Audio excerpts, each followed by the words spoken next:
My name is Cyrus Dabar and I work for Autocar India. But what a lot of you might not know is that my father, the late Behram Dabar, was the father of the Thar.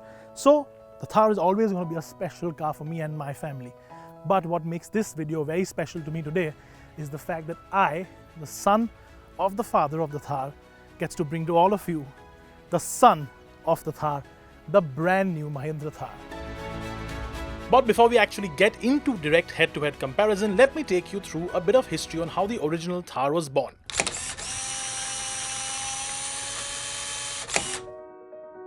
My father was a no-nonsense petrol head and he loved two things: off-roading and sheer horsepower.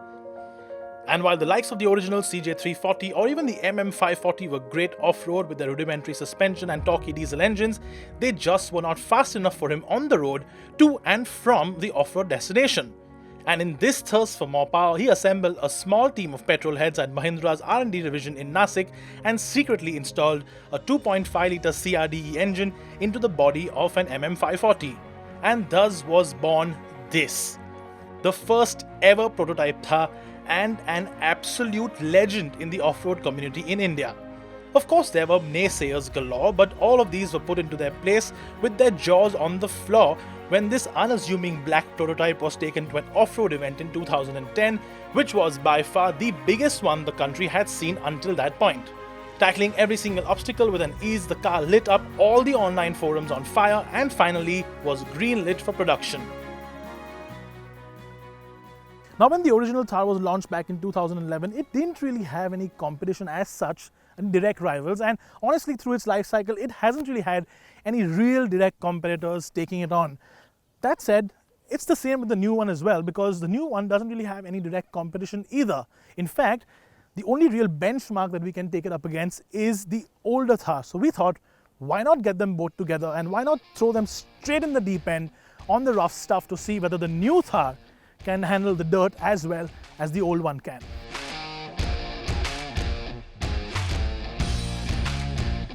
And what better place to put these two up against each other than the exact place where they were both developed nearly a decade apart, Mahindra's Off-Road Academy in Igatpuri, about 120 kilometers from Mumbai.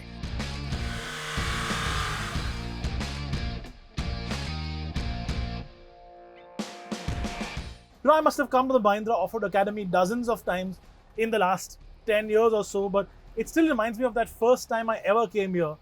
2008, 2009 maybe, when the first ever prototypes were being tested and honed.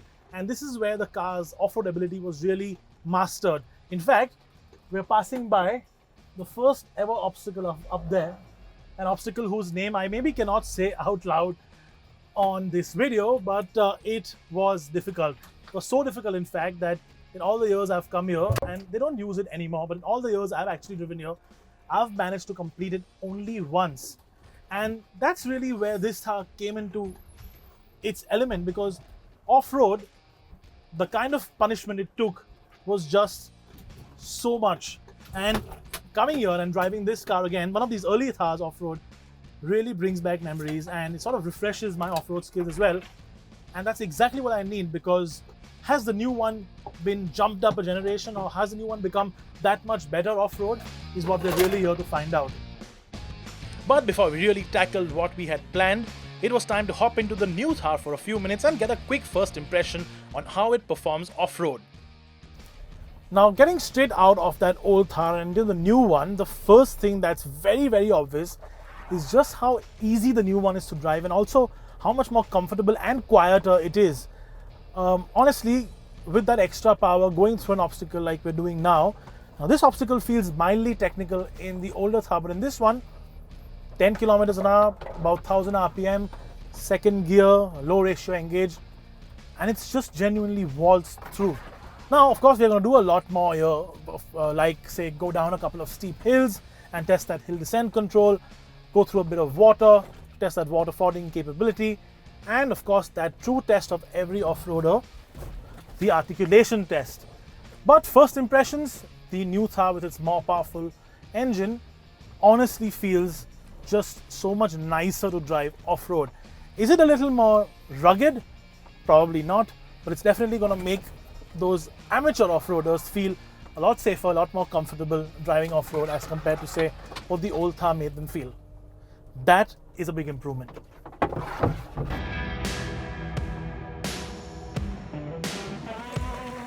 Right, so as I mentioned, the best way to compare these two is to put them up through the same test back to back.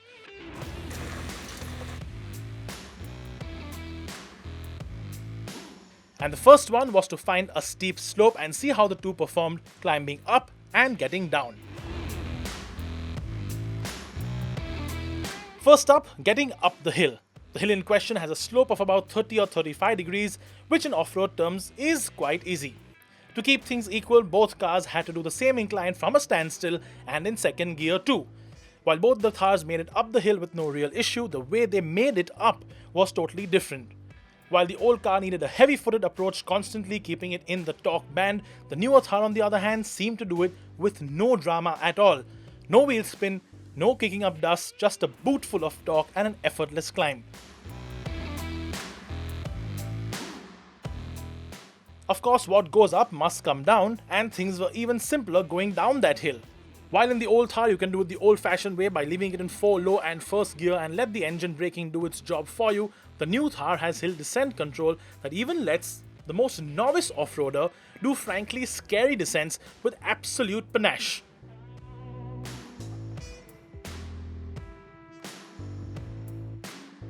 And while a seasoned off-roader might scoff at this tech, anything that makes my life easier while on a trail is, in my opinion, a positive thing.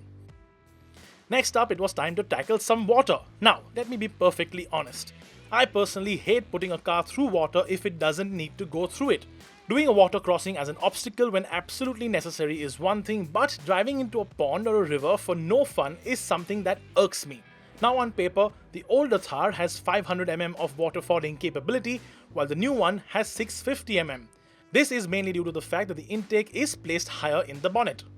And while that's the official figure that Mahindra will quote in their brochures, we can tell you that sources say that the new Thar is safely capable of doing considerably more in the right hands. Another point to the new Thar then.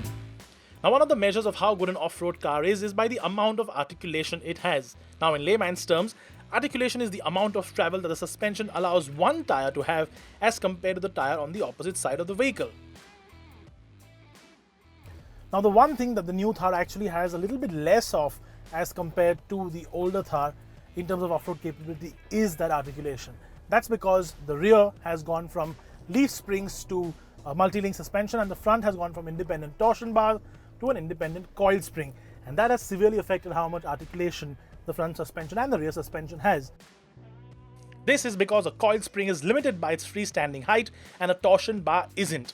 And although the new Thar might look more dramatic on the outside with a wheel cocked up into the air, the older Thar actually scores a point here with considerably better articulation.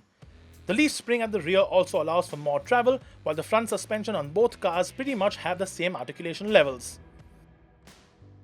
Also, and strangely, it does seem to actually bottom out in a few places as compared to the older Thar, which is strange considering the fact that this now has a little bit more ground clearance as compared to the older car too. This of course is mainly due to the more pliant suspension setup that the Thar gets for better on-road manners, but more on that a little later. Where that pliant suspension does come into handy off-road is when you need to do moderately quick runs down flatter trails between obstacles where smaller undulations and bumps are effortlessly soaked up by the more modern suspension setup on the newer Thar.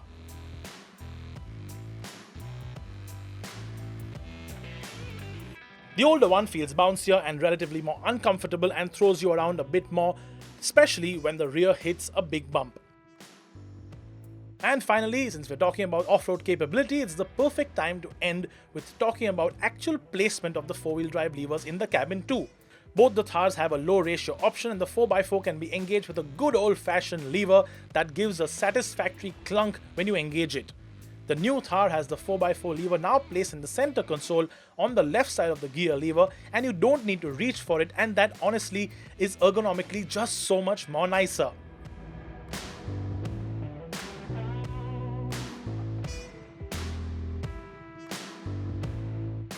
So now that we have driven both the cars off-road and the newer one has come out top trumps overall, time to see the difference between the two on-road. And just as we did off-road, I am going to hop into the older one first for a bit of a refresh.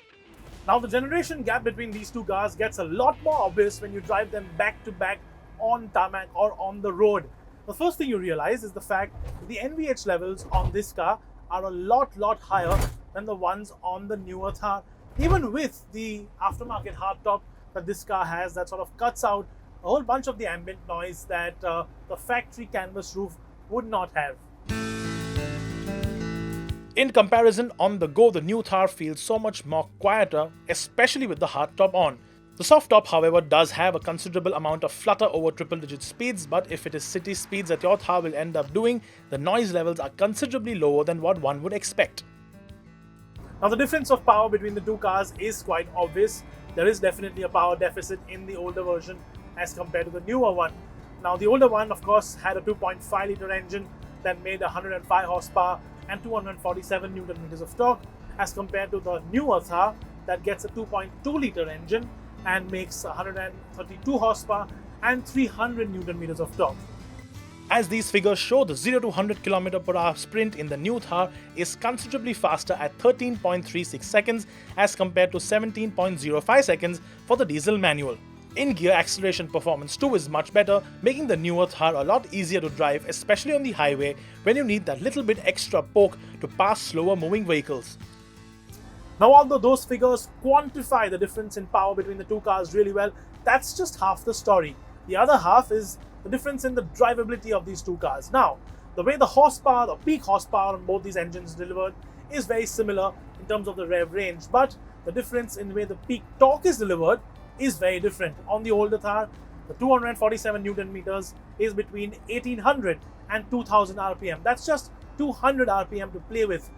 On the newer one though, the peak torque of 300 Newton meters comes as low as 1600 RPM and goes all the way up to 2800 RPM. That's a total of 1200 RPM to play with, and that is what makes the new Thar a lot more drivable. Move over from the old Thar to the new Thar, and although this is still called a Thar, it honestly feels like a completely different animal. It does not feel like a single generation jump from the older model, but as if it has skipped a fair few generations ahead. Now, it's not just the fact that this car is more powerful, as we already showcased with our test figures a little earlier, but it's also the fact that the package is really well put together. Take, for example, the gear shifter. It feels light to shift, and although it has long throws and it doesn't like to be shifted, say, aggressively, you don't really need to shift that often because you have that really long torque curve that we talked to you about earlier, and that makes the car a lot more drivable. The generation gap continues to widen with the way the car handles. The new setup means that you can cruise over typically undulated bad Indian roads in a bit more comfort. Similar to how it behaves on faster gravel trails, the new Thar does not get rattled by a lot. Now, it isn't what you would call comfortable over an undulation or a pothole, or of course over random speed breakers or rumble strips that you get on every single Indian road, but comfort is much better than the first generation Thar all the same. And the same goes for the brakes too. Most of the older Thars, with the exception of those sold in the latter half of 2019, did not get ABS. The new one does get ABS with EBD and gives considerably more confidence both under general and emergency braking. And it isn't just ABS but Electronic Stability Program or ESP with rollover mitigation and an inbuilt roll cage that makes the new Thar a lot safer. Add to the fact that 2 airbags come as standard, and the new Thar scores an impressive 4-star safety rating at the global NCAP crash test, makes it a great family mover as compared to its predecessor. Right then, now that we've talked all about how these two drive and how the new Thar is the winner on and off-road, it's time to put these two next to each other and talk about the one thing that has really polarized everyone: the way they look. Now, it's only when you put these two next to each other that you can actually make out the evolution of design from the original Thar to the new one. The new one, of course, is longer, it's got a longer wheelbase, it's wider, but it's also shorter overall, but it still has higher ground clearance figure. That said, in terms of design, the big flat fender on the original Thar has now been reduced and it's been sort of fused in terms of overall design. It's still got that nice chunky big bonnet, the clamshell bonnet with the bonnet clasps on it, but that 7-slat Jeep inspired grille, which of course this has a bug shield covering it up, has now been changed to something a little less controversial. That said, Mahindra has done something very smart this time around. A lot of the stuff that people used to do aftermarket, like these bigger, chunkier bumpers, these big bumpers come as standard, although a lot of people will replace them to slightly more aggressive units. But stuff like the hard top, which now comes as standard, a very, very popular aftermarket accessory on the older Thar. So Mahindra's actually taken a lot of customer feedback into consideration and put all of that into the new Thar. Even small stuff like daytime running lights. Luckily though, some things haven't changed. The butch stance, for instance, or the fact that you can still take the doors off. Mahindra's master stroke of adding a nice big set of 18-inch wheels on the top spec Thar with a set of 255/65 R18 tires sets the tone too. Considering the fact that almost all older Thars you see on the road have some sort of aftermarket wheel and tire fitment, adding a good looking and a larger wheel and tire straight from the factory means that it has a great stance to begin with. That said, this is probably something I can't explain in words, but given the choice between these two in terms of only sheer design, I still prefer the older Thar any day. An area that desperately needed an upgrade was the interior. The old Thar, even in its facelifted avatar, was sparse for the lack of a better word, and the earlier cars were an absolute ergonomic nightmare. All of those issues have been addressed in the new Thar. Firstly, getting just in and out of the car is now easier since the doors are considerably longer and you don't have to squeeze in between the steering wheel and the B-pillar. And when you do eventually get in, you have a well-designed dashboard with a 7-inch touchscreen infotainment system that gives you Apple CarPlay and Android Auto, built-in navigation, and a function that even shows you off-road data like pitch and yaw angles. The new car also gets climate control, steering-mounted audio controls, cruise control, and a well-designed instrument cluster that has crisp instrumentation display. Another area in which Mahindra really hurt its customers is with the new rear seats. Sure, they are slightly difficult to get into, but the fact that they are now front-facing with inertia rail seatbelts and ISOFIX for your child's seats is a noteworthy addition. And really, the new Thar is just a much nicer place to be in. No sharp edges, decent quality plastics, AC that works well, and most importantly, that huge drop in NVH levels with the hardtop all adds to a much better driving experience.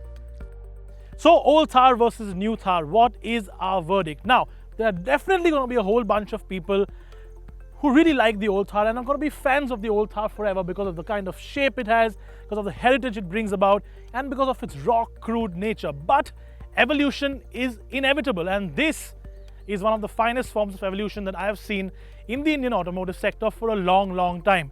It drives better, it's got more power, it handles better, it's got better road manners, it's got a whole bunch of tech, it's more comfortable, it even off-roads as well as the old Thar does, if not perhaps even better in certain areas. Honestly, if Dad was looking down on this right now, I think he'd have a massive smile plastered across his face.